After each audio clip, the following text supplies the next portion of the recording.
So today we're talking to Fernando Beker, CEO of Beker Co. Welcome, Fernando. Hi, thank you. We're really excited because Fernando actually has a very cool company called Beker Co. that he's the CEO of, and he has 20 plus years of leadership. He has 300 plus associates, and he's in four different countries, and he's got four delivery centers. He has his doctorate, and what we're going to be talking about as Fernando's thought leadership is the future of work, which is really interesting and exciting. But today we're going to talk about the story behind the story, which is what led you to where we are today. So we always start with a few icebreaker questions. If you could live your life in one sitcom, which sitcom would that be? Uh, I don't know, but I love The Office. Well, now we start being all the Office sitcom, and it's very similar than the real life. Obviously, it's a sitcom, but it's real. It's very similar than the real life, and should be interesting and very funny to be this kind of sitcom. That's a good choice. I think we can all identify with The Office too because of all of the different personalities that work there. Like if we don't identify with Michael as much, although I don't know anybody who doesn't at least think he's hilarious, we can identify with one of the characters as somebody that we've worked with or see ourselves in one of those people. Okay, and one more quick one. If you could only use one word to describe yourself, what is that one word? I don't know one word to define myself. Um, I'm so focused, I think. I'm focused. When I focus in one stuff, I go very deep in that and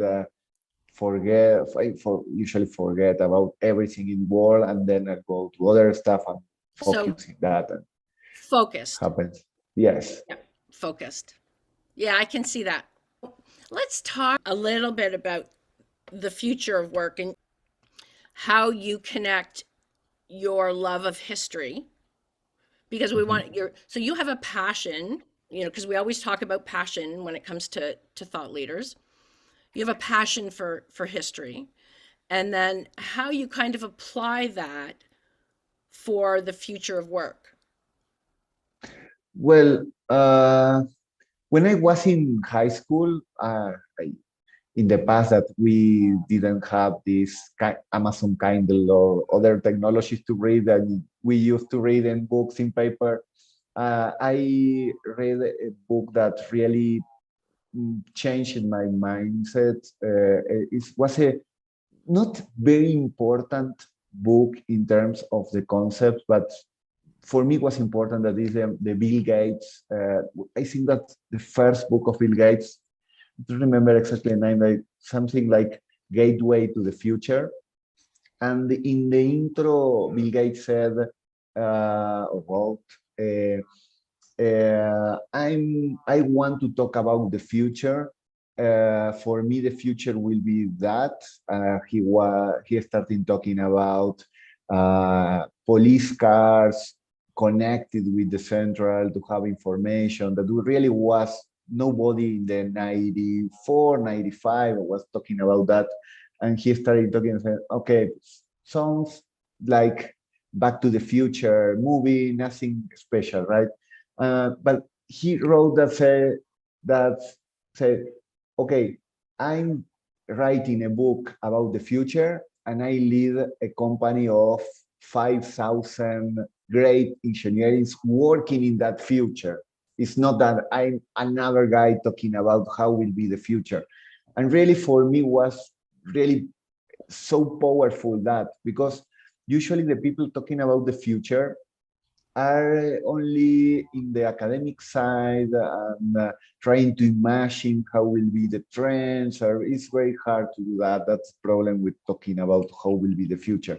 But if you are be a business people, uh, leading a company working in that trends, you know more about the real aspect of the technology.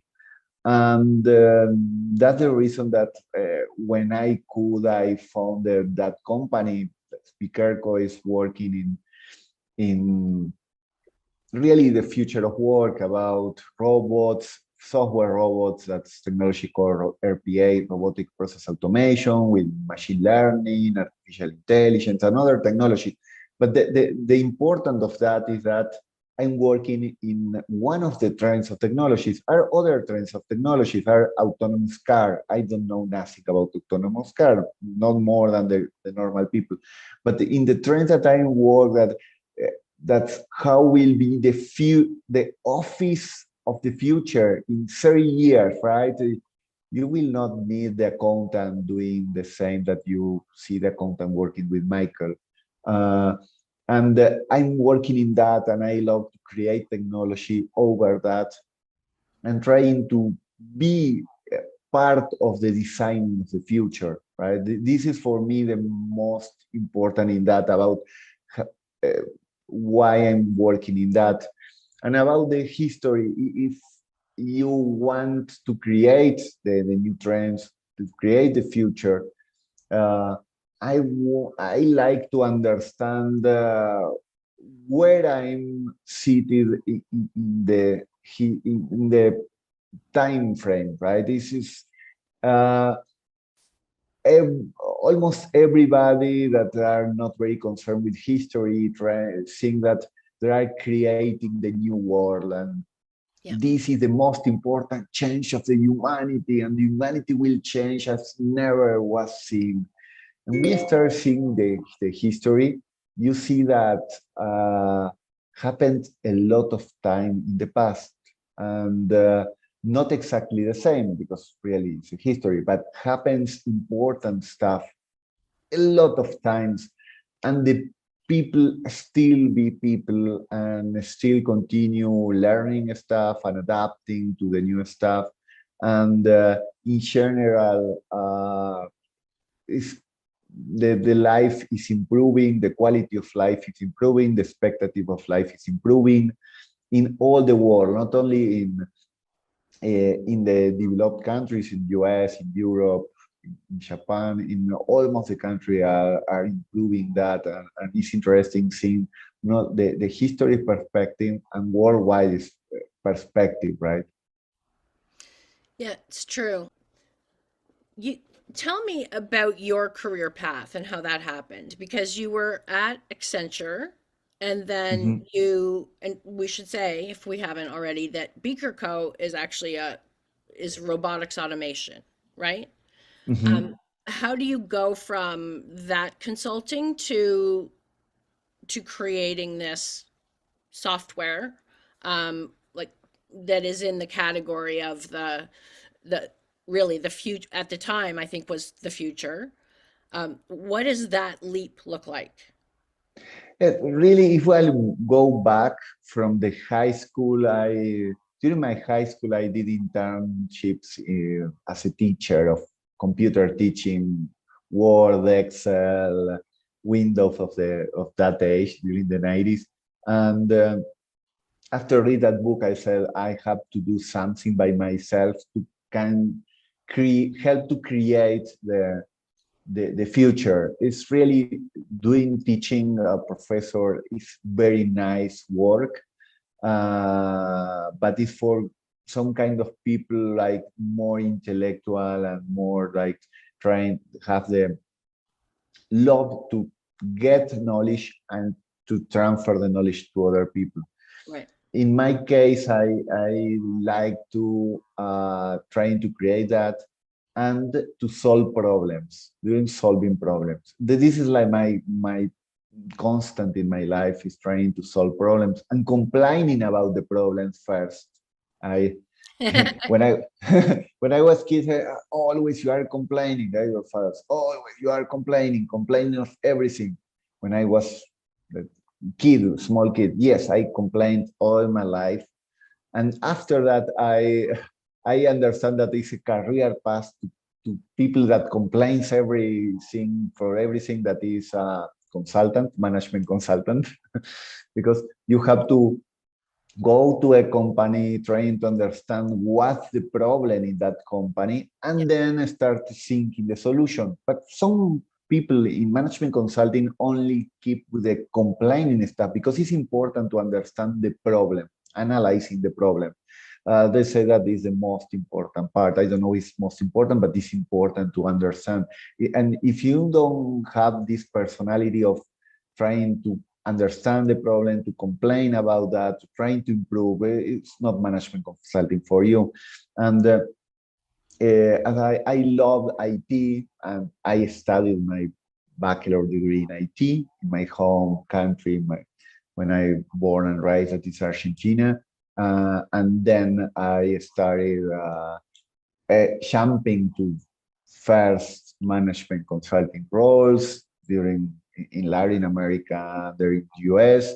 I did my MBA, and after my MBA, I joined more like focus in management consulting, and in management consulting first in Wipro and then in Accenture. I under that there this kind of technology with the AI, with artificial intelligence, Mhm. like robotic process automation and other technologies is interesting part to create the future. And in my 33 years, I started this company, and I didn't think too much about that. Really, I wanted to do that I like to do. And this moment, I like to do some kind of robotic stuff. And then I had a lot of luck because 4 years after that, robotic process automation was very trendy.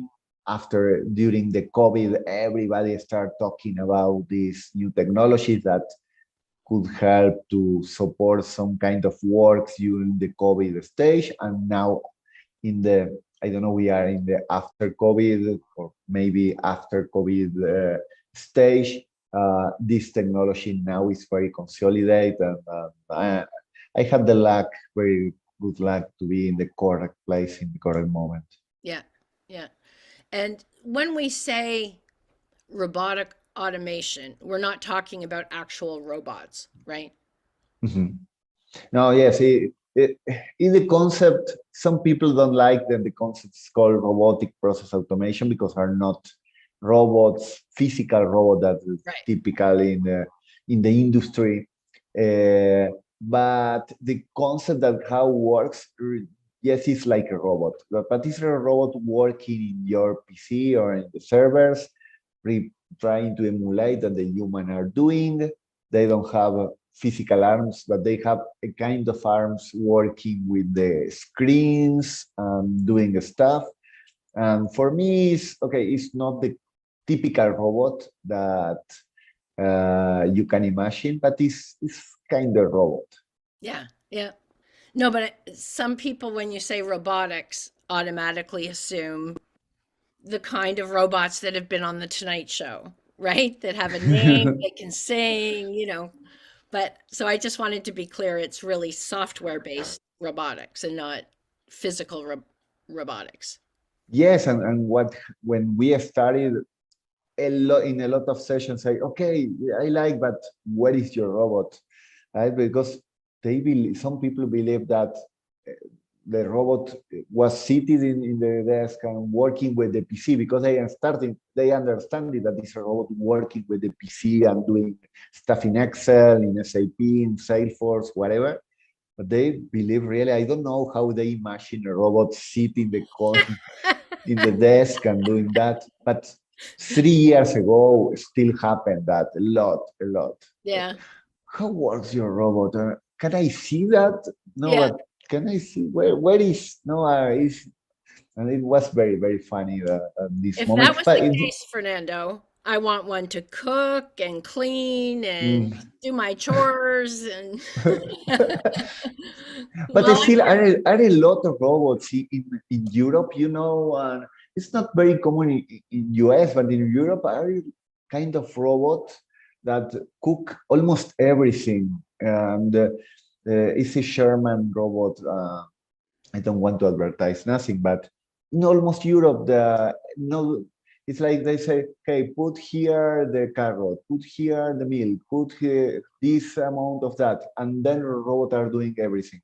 It's like small robot like this size, and it's crazy, but now it's in place, right? In the US, they prefer to buy like freeze food when you don't have time. But in the Europe that they love more, that they have more passion about food, they don't like the freezing food, and they use this kind of robot to do. It's almost the same kind of food, but well, to do so more you know what fresh. I picture for robotics for food is when you can go to one of those vending machines that make hot pizza to order. So you choose what kind of pizza you want, and it goes through this process of it getting the dough, putting on what you want through the vending machine, and then I guess it cooks for a couple minutes or whatever it is. And then it comes, I've never had it, but I've seen videos of it. And we have them in Canada, but and people say they're pretty good. So I guess that's like a robotic automation, right? Yeah, this is other kind of robotic that is it's this complement of this kind of the role that I work are only working like in back office activities, Yeah. but a lot of lack of people working in labor shortage is around restaurants and bars and this kind of work that you said. I saw a few months ago. I don't know if now it's proving in Toronto where you are, but there are closing restaurants Yeah. because there are not people working that. And if you think almost all food you can do not very complex or not very gourmet, you can do with robots. Um, for sure, a Michelin star restaurant you cannot do by Yeah. robots, Yeah. but Yeah. I would. McDonald's, Yeah. you need I people wouldn't to do. classify the pizza from a vending machine as gourmet for sure. But yeah. But I Yeah, guess if you're traveling and you're on the road and you want something hot, and especially during COVID, there was no restaurants open. Some of them had takeout, I suppose, but in our northern areas, I guess it's better than nothing. And it's but pizza. I mean, come on. if you think about to work in a kitchen in typically it's a very risky situation, right? The people say, oh, these guys, they don't want to work, but really working in the kitchen is very risky. You have a very hot oil, you're working with knife, very dangerous. And if you are thinking in another stuff for 10 seconds, you can be in an accident. Really, you're working with a very warm environment without the best conditions. And maybe I think that in the future, in 50 years or 100 years, the people will say, oh, poor the people that working in the kitchens, right? It's very, no, not the family kitchen. I think the restaurant kitchen. I don't know if you went to any restaurant kitchen, but not in the fancy hotels, in a typical restaurant. It's a very dangerous place, and it's not great to work in this kind of stuff. And I think that it's good to have this kind of robots to do almost that the food that typically you eat in the lunch, these cheap menus that you go only Yeah. 30 minutes, take a lunch, should be everything robotized for me. And I think in the future will be because the people now they don't want to like I heard the situation that the owners of the restaurants are improving the condition of the kitchen because really as are a lack of people working cookers and this kind Yeah. of they don't want to like in a really bad environment. Yeah. I mean, I think that in some parts of the world that would be sacrilege. I mean, the one thing that stuck out to me when because we used to go to Italy in Sicily every year, you could go to any gas station stop along the autostrada and they had the best sandwiches that some nonna probably made because everything is put, you can tell it's all handmade, and it was worth every single penny that we paid for it because it was fresh and it wasn't, just slapped together by a machine. But then you come over to North America where we have these big jugs of coffee and, we don't have a lot of time to even stop and eat, then it makes sense. Like you can automate whatever you can automate and it takes a lot of the risk out. And because we're having problems finding people for not just in kitchens though, Fernando, in even servers, right? Mhm. Just because they had to get other jobs during COVID.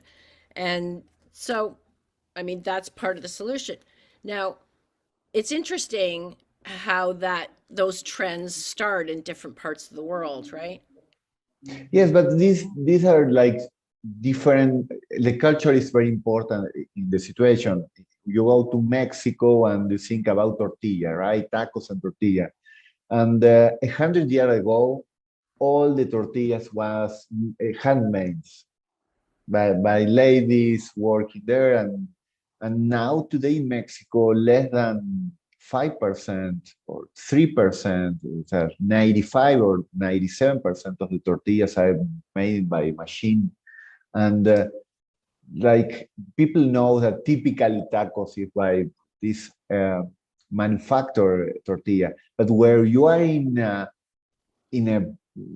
wedding, for example, right? In Yeah. the Mexican culture, the taco is important, but the tortilla is handmade. It's not. They are not using the tortilla of the vending machine. They are using the important tortilla doing handmade, and they have Yeah. like other flavor. That is a situation that is interesting where any society evaluates the work, right? For to do a taco of everyday taco and to pay the kilo of tortilla is the pound of tortilla in Mexico is around 30 cents, the US dollar. And if you buy the same handmade, maybe 10 times more expensive, between 5 and 10 times, people say, okay, to eat this day-to-day stuff, I pay, I use the manufacturer, but for the important situation, in a wedding, in the birthday or something, you are using the other that they have another charm, right? And Yeah. the same happened for sure. I imagine in Sicily that say, okay, this has another flavor, typical flavor of the pizza. You have to roam.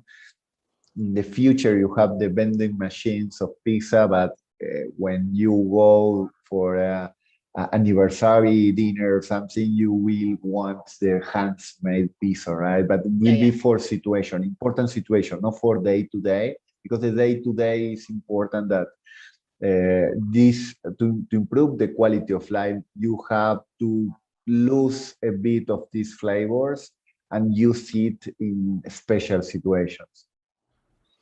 Yeah, I think that's true. And it also that sort of difference from culture to culture, I think also applies to what you're going to be talking about with the future of work, right? Because how you see the future of work will be different in Argentina or Mexico, North America, or even, London in the UK, right?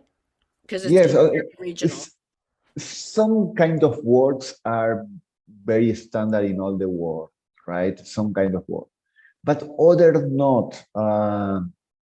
Example in supermarkets. You go to the supermarket in Canada, and now exists two situations. The do by yourself, and Yeah. you start doing by yourself, and Yeah. you do all the process And the other is you have there in line, and you have a person helping to you to pass there to church and to put in bags, right? Yep. In Mexico, for example, you can do the same. You go to Walmart, and the Walmart are exactly designed the same Walmart in Mexico, in Argentina, or in the US. Are exactly, you take a picture without people, without the prices, and without nothing, right? You don't. It's impossible to say that this Walmart is Mexico or is in the Yep. US. But then in Mexico, for example, exists a role that is one all the people after the cashier that are putting the stuff into the bags. That you go to a line, you have the cashier, and you have the person putting the bags. You need the person in the bag, really? No. The people know that they are not value add at this time. But culturally, they like because the people think that they are helping all people without incomes to have a better quality of life, right? Today are exist, but this is culturally, for example, in Mexico. And then in Mexico, you finish that and you go to the parking, and it's other people asking to help you with the we go from the door of the Walmart to your car and putting this in your car, and you give another tip to these kind of people. And in US, it's nobody doing that, right? No. But the culturally, the people don't want that. They say, okay, I want to do by myself. I don't know other. But in Mexican culture, they'll say, okay, I want to help, or this is a role that's good, right? This is an example of how this in the same condition, because in the same Walmart, the same company with the same layout, the works happens differently. Yes? Trends are the in work will be more and more standard and happens now in after COVID or during and now in the pre-after COVID. A lot of people that realize that it's the same that the people is in office or out the office, and it's the same that the people is working is in the US or in Bahamas or in Wherever. Costa Rica or whatever. The only concern is that connect at that time and do the task. And these are helping in my opinion, to be more standard the work, because the American way to do the work is that they are like using in the rest of the hemisphere for sure, in Europe for long, and will continue expanded during the war. Yeah. So is pre after COVID, is that a thing? Is that like a time period? We're just I don't know after. where are yes, we are the pre after, right? Because I don't know if still we are in COVID or not. I don't know I, either. I I travel too much to Texas, for example, to Dallas and Houston, and for these people are finishing like 6 months ago, right? And nobody cares about that. In other places, people are very concerned. It's according to the place, but yes, we are for sure. I hope that we are in the last stage of this pandemic. Yeah, I hope so too. So I wanna just pause for a second because I want to ask you sort of a mid to near the end point of a of an icebreaker, and it relates to your platform, which is the future of work. What when you were a little boy, what was the first thing you remember about wanting to be when you grew up? Uh, my father was doctor, is doctor, and all my, I think all my aunts and uncles are doctors, medical doctors, and say, okay, for sure the people expect that you continue being doctor, right? So that's father and but I starting to like when I was very small the computer stuff, like because my father is doctor, was very like uh, curious about that technologies, started using the computer for their services, and I started to use a computer very, very small. And I think that all my life I was thinking about to do or in computer or something. I didn't understand what happened, but something about computing, programming, or uh, or working in law, like attorney in law, something Hmm. like this. A Because lawyer. as always, I complaining about everything. The people believe that I will be, yes, working in the courts, trying to challenge that. And but yes, I selected well, I selected IT when I finished in my high school, because I wanted a work that I can do in every place of the world. Because at this time, now it's a bit better, but if you're attorney law registered in the court Yeah, or in the board of Argentina, you cannot work in other country. You only exactly. work in your state. Yeah. And I didn't want to do that, and I selected that about that, to have the liberty to move up to the place of the world that I wanted. It was that was a pretty amazing decision considering what your age was. Like that was a mature decision that a lot of people would be if they were sort of thinking about law because of your personality and you like to complain a lot about things. It was visionary at that age to say, "Yeah, but that's going to limit me. I want to do something that I could move anywhere globally." Well, I don't know, it's too much, because I'm born and raised in Argentina. Argentina is in the extreme of the world. We are so isolated, really. If you see Buenos Aires, it's so isolated. It's not an important city close there. It's not the same to be in US, that is almost a continent, or Canada, that you have Toronto, Vancouver, other cities that you can say, okay, I moved to others from Toronto to Vancouver. You are moving like a lot of culture. You are moving more the Asian culture. Really, it's very nice, right? To move to the European, go to Quebec, and you are almost in France. This is it's some different cultures. In Argentina, not. That you know that when you rise, that you are in a pretty small in population country, not too much diverse, and for sure when you rise in Argentina, you have this like connection, and your grandfather or grand grandfather typically came from Europe, and your family, when you are very small, talking about, no, in Europe the things are better. In Europe, when your grandfather came, was very poor, but now it's good, and you have to see these different cultures, and it's totally different than the mindset that maybe a guy or a girl racing in the US can change almost everything inside the same country. Yeah. Yeah. No, it's amazing. But it was interesting for you some of the things that you did. Um, what was the story about? Because people don't mostly know how Argentina was formed, by what cultures, right?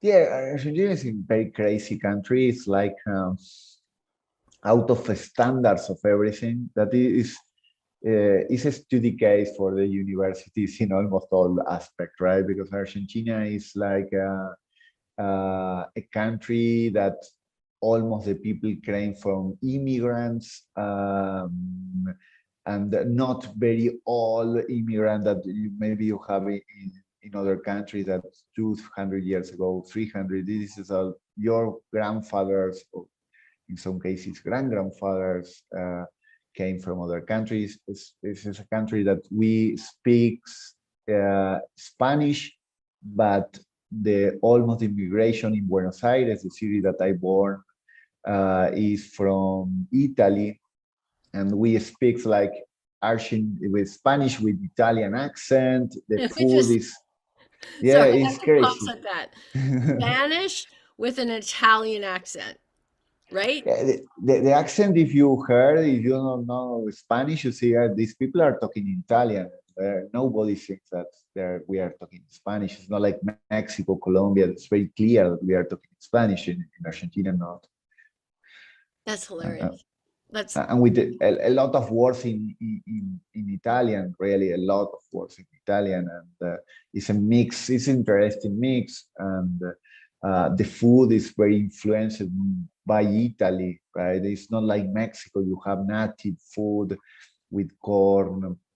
In Argentina, we don't have nothing of native food. It's like a customized food from Europe that we customize to the flavor, local flavors and the ingredients that you have in Argentina.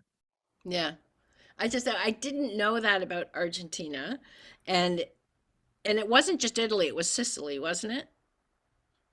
Yes, almost the people came from the south of Italy, the immigrants, some from the north, but typically from the south. Yeah. And really, that's the mix that happened in Argentina. I think it's very crazy, non-organized country. Nothing about Sicilian, right? But it's the culture is very, very similar to the south of Italy. And but some people say yes, we are like Sicily, but not in the European Union. And that's the problem that we have.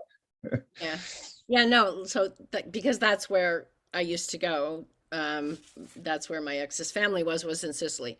So I love Sicily, but it's certainly very, but I've traveled all over, well, Europe, but Italy specifically. And I would think that at the time, back when you're talking about your great grandfather coming over, Sicilian was almost a different language from Italian because it was a different dialect, right? So I can imagine you know, what happened to the language over time. So, and that's why too, I'm excited, when you start doing releasing your videos, because you talk about some things in the future work that are really related regionally, and I won't get into it because I don't want to spoil anything, but it's so interesting how different areas of this globe have different outcomes and futures and how work will be performed. So and I think it's very visionary, but it's just, it's so interesting.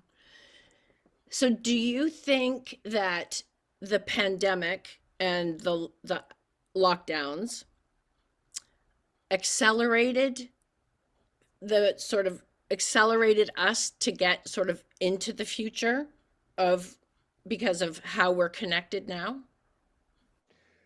Everybody says yes, right? It's all the authors say yes. The technologies was in place. Really, Zoom is not new, or other RPA is not new, but for sure, yeah, it's accelerating not because we are developing too much technologies. Other technologies, yes, are improving, but for sure, it's accelerating about the change of mindset. I think the change of mindset was very important. Um, I started to do remote meetings before the pandemic, and a lot of people wanted that I go physically and say, okay, not right. And I lost opportunity, say no, because I travel, I will have only one meeting in one day. And if I remotely, I have 8 meetings or 12 meetings a day. I cannot do that. At this time, 3 years ago, was like crazy. This guy is, please teach him how to manage a business. But now it's a normal, it's a new normal. Yeah. Yeah. So it helped with adoption In the of the, adoption, right? The adoption because they change of mindset before. yeah. Yeah. Which is fascinating also. Okay. I have one last icebreaker question and then we can wrap it up. So if you were stranded on an island by yourself, Mhm. what three things would you bring with you? Um, okay, for sure, a knife. I imagine to eat something, uh, clothes to have there, and I think that maybe it sounds rare, but shampoo to use, or soap to use. This is most important stuff, I think, to So be alone. knife, clothes, and shampoo. Yes, that's important to No, no books, no nothing. you will finish the books, right? It That's depends how true. It's long you will true. be, but It's you will true. finish the books and It's true. So, uh, as a final question, I like to ask this because it takes us back to sort of your history. mhm. What was the best when you were sort of starting in your work career? What was the best piece of advice you were ever given, and by who? Given to me. Yeah, Okay, um, I had a lot, but I think the best is one. The best are when are not basic, right? When you are taking a coffee in the coffee machine and say, okay, one is you have to be in a company that is the core that you are aligned and doing the core of that company. Because example, in that time I was working in an oil and gas company and I was from IT. Right? I had only 1 year working in this kind of company. Say, okay, IT always will be expense for the company. It's not right, the core of the company. If you will want to work in IT, you have to go to an IT company. If you want to drill oil in the soil, you have to go to a oil and gas company because you have to be in the core business. That's the best way to do a good career, to be well compensated, and to feel that you are doing important. and who gave you that? My boss, my boss at this moment. That's cool. And just sort of a final question, because there was something interesting that you kind of flipped the script on. One of your executives that you hired used to be your boss at Accenture. Mhm. So how was that? For me, that's always I understood that the market is small, and always I trying to be well with the people that I'm supervising and the people that is supervising me. Always, I never took nothing personally, uh, and I think that this is a role. Okay, today my role is to be analyst because I don't have enough experience to supervise a team. This is my role today. This guy supervised or lady is supervising me, uh, but in the future roles will be changed and happens too much in my life. And for example, when I went to this oil and gas company, I moved to an IT company that my former um, provider that I had to supervise then converted my manager. Oh, Uh, and nobody happens. I was in that role. Today I'm in that role, and yeah, he was ugly. But with my colleagues, what the problem? Because they say, "Oh, this is the guy that are complaining about me always and asking for more." Yes, but that was my role at this time. Now I have another role. My former manager understood that, but some of my colleagues not. right. Yeah, I just thought it was interesting when we were speaking. I didn't know that. I didn't know that he used to be your boss at Accenture, but it's um it's all good. Listen, I've hired people who used to be my boss many years ago, and it's just kind of weird. Like it just, I don't know. I mean, they're okay For with it. It's, you know, for me was very great that because I know him, I know how he works, I understood everything, his failures, and he know my failures, and it's good to have this situation, and happens a lot typically when the age is something about aging, right? And it's not the only situation. I have some in the company that I hired former bosses, and it's about aging, right? That there are people at some age they don't want too much executive tasks. No, not no, this case, other cases, and they prefer to be more specialist focused and say, I don't have any problem. Fernando is it's true. doing that, right? Yeah, I find strange. I realized as I was building my career that at a point in your career when you're going from, say, a director to a VP, like, or part of the C-suite, you stop you stop performing your craft and just start managing people who do it. So you you're not able to do what you really love to do. So at some point you have to make a decision on, do I want to just manage people and manage them to budget and all of that, or do I want to stay in my craft? And so I'd never, I guess, really thought about it that way. And, you know, process is not my strong point. I'm because I focus more on the creative and dealing with Yes, but people. at these situations are logic, and the company is like the new slogan. I'm spoiling that, but the new slogan of the company because say how we change the work, right? Yeah, And one guy that's so smart is working here in the invoicing part. You say invoicing is not so important, but he told me, "No, it's not about the task; it's about the mission."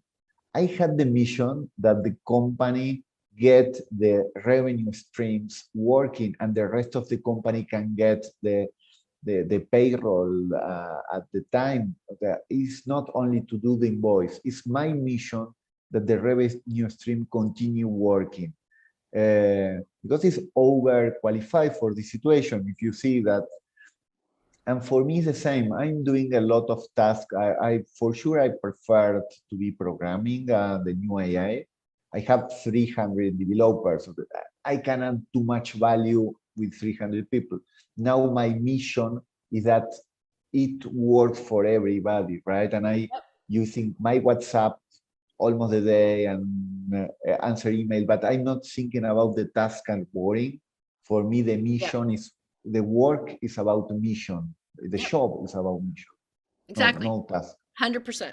100%. But all I'm saying is that when you're building your career, at some point when you're leveling up, it's not about the task, it's about the mission, Yes, right? And exactly. so when you have people that actually recognize even while they're doing their task, but again, it makes a difference if you are the core performing tasks at the core of the company or your ancillary services like communications. So, you know what I mean? So, Yes, yes. yeah. So, at some point, it just becomes all about the mission and not about what you're really good at sometimes. And so, when I hired my boss, it was a situation where when he was my boss, he didn't want to be at that level. He was a writer and a really good writer. And I respected him as a writer. And so that's what I hired him as because that's what he wanted to do. So it just, and I trusted him and he does good work. But I just think that I respected him as a boss, but I knew really what he wanted to do was right.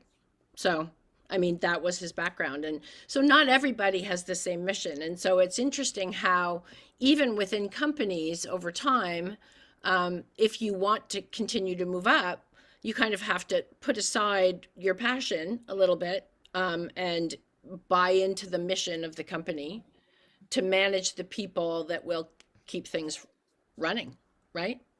Yes, it's important. The one concept in that is power distance, right? The societies that you have a big power distance, another not. And the Argentinian society is very, in that case, is low power distance, or not too much power distance. It's not like Mexico. In Yeah. Mexico, for Mexicans, will be almost impossible to do this exchange to be the boss, and there to Yeah. change is impossible because they feel the power distance in Japan, in Saudi Arabia, in a lot of countries are important. But in other countries like in Israel or in Argentina or other countries that the power distance is lower, it's possible that because you never felt that this is your boss and this is, say, in Mexico, Tlatoani, that is a big Aztec boss, right? Is the Tlatoani there? Yeah. It's not the Tlatoani, it's other guy performing other stuff. It's important in society with low power distance, you can do that. With high power distance, not. Right. Right. That's interesting. That's amazing. It was so great to talk to you today, Fernando. Thank you so much. Thank you to you, Leanne.